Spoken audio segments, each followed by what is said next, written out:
My name is Margaret. But to my son Daniel, I was always just mom. At least I used to be. Now, my house is filled with silence. No laughter, no footsteps, no mom. Where's my breakfast? Only silence. I wait every day for him to call, for him to visit, for him to remember me. But he doesn't. This is my story of a son who left his mother. When Daniel was born, my world changed. I was a widow, raising him alone. But I never felt lonely because he filled every corner of my life. I worked as a cleaner in offices during the day and took sewing jobs at night. My hands were always tired, my back always hurting. But when I saw his smile, every pain vanished. Daniel was bright, curious, full of life. He would say, "Mom, one day I'll make you proud. I'll buy you a big house, and you won't have to work anymore." I would laugh and stroke his hair. "Son, I don't need a big house. I just need you." When Daniel got into college, I cried tears of joy. It felt like every sacrifice had been worth it. I sold my jewelry to pay his tuition, skipped meals so he could eat, and told him, "Don't worry about me, son. Just focus on your future." At first, he called me every night. "Mom, I miss your cooking. Mom, I'm so tired, but I'll make it." I lived for those calls. But then they became less frequent. From every night to once a week. From once a week to once a month. And then silence. I called him instead, but he always seemed busy. "Mom, I'll call you later. Mom, I'm in a meeting. Mom, I'll visit soon." Later never came.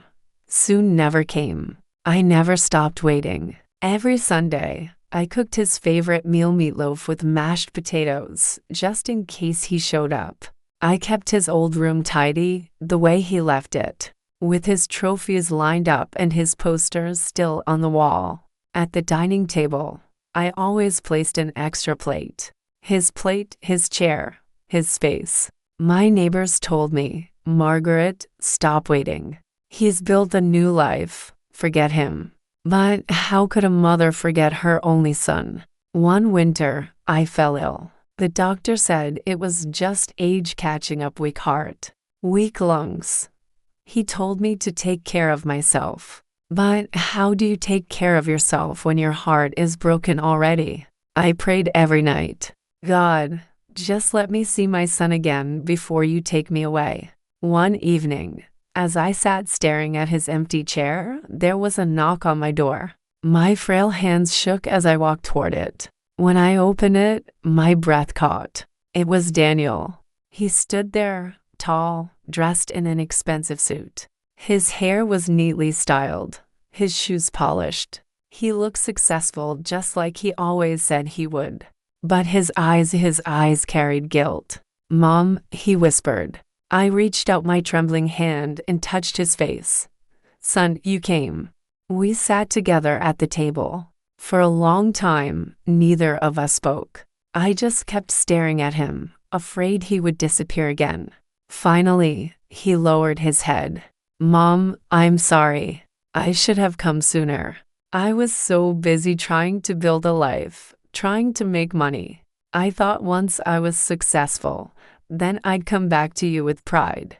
But in chasing success, I lost the only person who mattered." Tears streamed down my face. "Daniel, I never wanted your money. I only wanted your time." He took my hand in his. "I know, Mom, I know that now. Forgive me." That night, for the first time in years, the empty chair at the dining table wasn't empty.